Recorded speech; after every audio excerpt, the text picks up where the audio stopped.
आज मी घेऊन आले आहे तुमच्यासाठी शेवग्याचा रस्सा।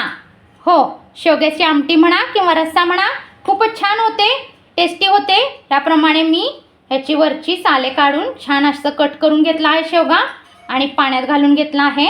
थोडा वेळ धुवून छान पाण्यात सोडला याला। आता आपण पुढची तयारी करूया। याच्यासाठी मी मसाला बनवणार आहे, तो आपण पाहूया। मी इथे गॅसवर तवा ठेवला आहे, त्यावर मी थोडंसं तेल घालून घेते।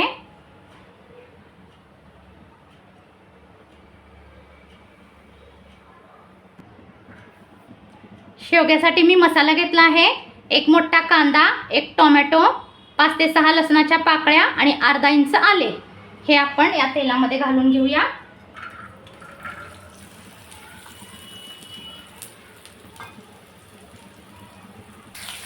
हे सर्व जिन्नस आपल्याला छान तव्यावर भाजून घ्यायचे आहेत।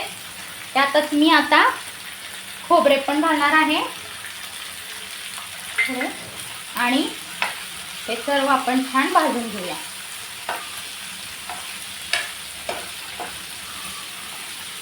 माझ्याकडे थोडंसं ओलं खोबरं होतं, ते मी घातलेलं आहे। तुमच्याकडे नसेल तर तुम्ही सुकं खोबरंही वापरू शकता। माझ्याकडे अवेलेबल होतं म्हणून मी वापरलेलं आहे। छान भाजून घेऊया। यातच मी अर्धा चमचा जिरे घालते। हे सर्व आपल्याला छान भाजून गार करून मग मिक्सरला वाटून घ्यायचं आहे आणि ह्या वाटणापासूनच आपण शेवग्याची रस्सा भाजी करणार आहे, आमटी।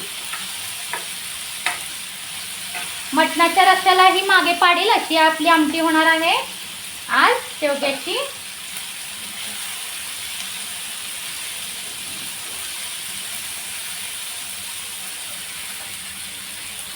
गॅस आपल्याला मीडियमच ठेवायचा आहे आणि सर्व जिन्नस छान भाजून घ्यायचे आहेत। भाजून झालेला आहे। आता मी गॅस बंद करून ते आपण गार करून घेऊया, जे आपण भाजून घेतलेलं आहे ते। आणि यातच मी कोथिंबीर सुद्धा घालणार आहे थोडीशी। गॅस बंद केल्यानंतर कोथिंबीर घातलेली आहे मी।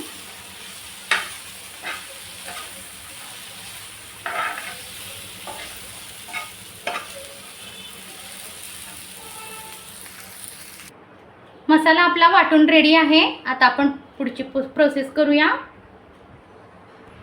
आता मी काय करणार आहे, शेवग्याच्या शेंगा थोड्या शिजवून घेणार आहोत आपण 50%, म्हणजे आपण आमटी करताना आपल्याला जास्त शिजवायला लागणार नाही। म्हणून मी इथं शेवग्याच्या शेंगा ठेवलेल्या आहेत एका कढईमध्ये। त्यामध्ये थोडंसं मीठ टाकून आपण याला 50% पर्यंत छान शिजवून घेऊया। चवीप्रमाणे थोडंसं मीठ घालूया।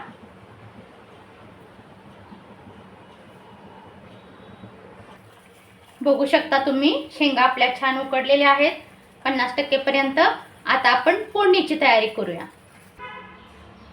मी इथं पातेलं ठेवलेलं आहे, त्यामध्ये 2 पळ्या तेल घालून घेतलेलं आहे। तेल छान आपल्याला गरम होऊन द्यायचं आहे। तेल गरम झालंय, आता मी कढीपत्ता टाकून घेते आणि जो आपण मसाला बनवून घेतलेला होता तो पण ह्यामध्ये घालून घेऊया।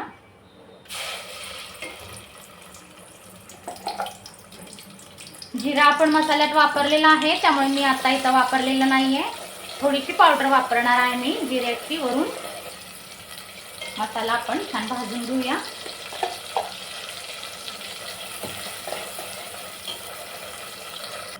मसाला छान तेल सुटेपर्यंत आपण भाजून घेतलेला आहे।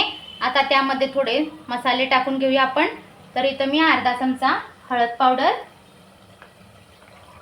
अर्धा छोटासा चमचा जिरे पावडर,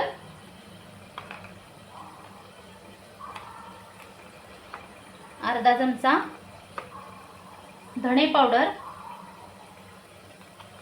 आणि थोडासा गरम मसाला आणि 1 चमचा काश्मीरी लाल मिरची पावडर, 1 चमचा आपला कांदा लसूण मसाला, चवीप्रमाणे मीठ। हे पण मसाले छान भाजून घेऊया आपण यामध्ये।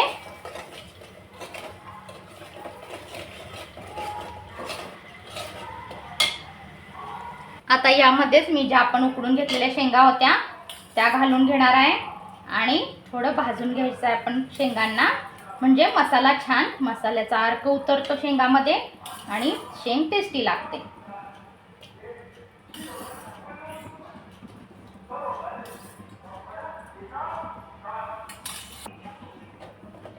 शेंगा हे छान मिक्स करून घेऊया मसाल्यामध्ये.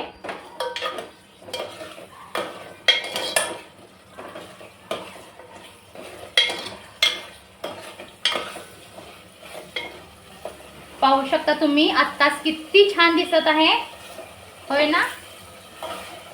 आता आपण भाजून झालं की आपल्याला लागेल तेवढे आपण ह्यामध्ये पाणी ओतून घेणार आहे. तुम्हाला लागेल तेवढे तुम्ही पातळ घट्ट करू शकता आमटी. आता आपण जे शेंगा उकळलेलं पाणी होतं ते घालून घेऊया. मसाल्याचं पण पाणी होतं ते पण मी घालून घेते. आणि तुम्हाला हवं तसं तुम्ही यामध्ये रस्सा करू शकता. पाहू शकता तुम्ही अजून आपली शेंग थोडी आपल्याला शिजवून घ्यायची आहे. कितपत पातळ कितपत घट्ट तुम्ही ठेवू शकता याला. आता आपण झाकून छान याला उकळी येऊन द्यायची आहे. शेंग आपली पूर्ण सॉफ्ट होईपर्यंत आपल्याला हा रस्सा शिजवून घ्यायचा आहे. मग आपला शेवग्याचा झणझणीत रस्सा रेडी आहे. आता मीडियम गॅसवर झाकून आपण याला 7 ते 8 मिनिटं छान शिजवून घेऊया. 8 ते 10 मिनिटं झालेली आहेत. वाव, पाहू शकता तुम्ही किती सुंदर आपला शेवग्याचा रस्सा झालेला आहे. आमटी पाहू शकता. शेंगा पण छान शिजलेल्या आहेत, सॉफ्ट झालेल्या आहेत शेंगा. आता आपण थोडीशी कोथिंबीर घालून घेऊया याच्यावरती. गॅस बंद करून घेऊया आणि आता मी तुम्हाला सर्व करून दाखवते.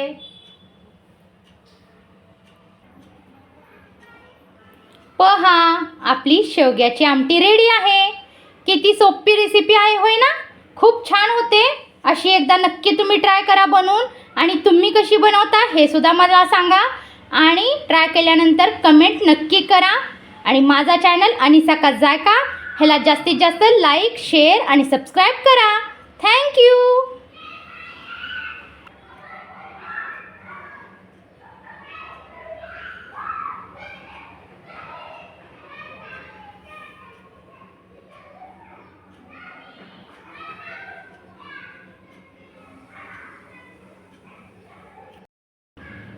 पहा, आपली शेवग्याची आमटी रेडी आहे. किती साधी आणि सोपी रेसिपी आहे, होय ना. खूप छान आणि टेस्टी होते. अशाच नवनवीन रेसिपी बघण्यासाठी माझा चॅनल अनिसा का जायका ह्याला जास्तीत जास्त लाईक, शेअर आणि सबस्क्राईब करा. थँक्यू.